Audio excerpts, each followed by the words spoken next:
All right, team, I want to talk about the art of selling. I remember watching a senior sales guy have a conversation with a customer, and what I saw him do was pick up the phone, call this customer, and say, "Have you got any orders for me?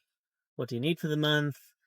And obviously, some of that casual chatter, how you going, what's happening, etc., etc. And at the end of it, he might have ended up with a $30,000 or a $40,000 purchase order for something. And so my interpretation of what was happening there was to make sales, you needed to call up customers and just ask them for orders. So be nice, but ultimately just ask them for orders. And so I thought, okay, I'll give it a go. So I picked up the phone to one of my customers and had a bit of a casual conversation and then said, okay, what do you need to order? Place some orders with me. And the customer said, what the hell are you talking about? No, I'm not placing any orders with you. I thought, "Oh, okay, all right. Well, maybe tomorrow."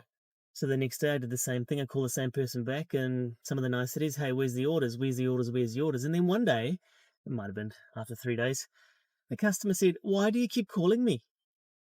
And I said to him, well, to get orders because I'm a salesperson. This is what I do, right?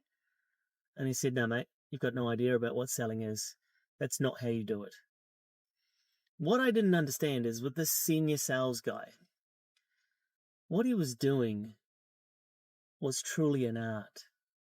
He had built this amazing relationship with his customer where he could have a casual conversation with them, right? So he could call up and actually ask them to place orders, and the customer knew that the sales guy was actually helping him.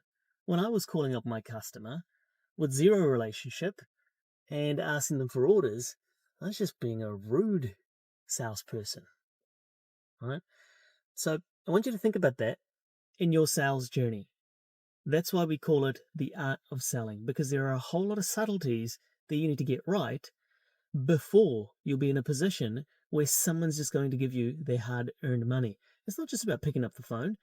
And sometimes selling has this terrible reputation where it's all about smash the phones and get in front of customers and buy them coffees and lunches.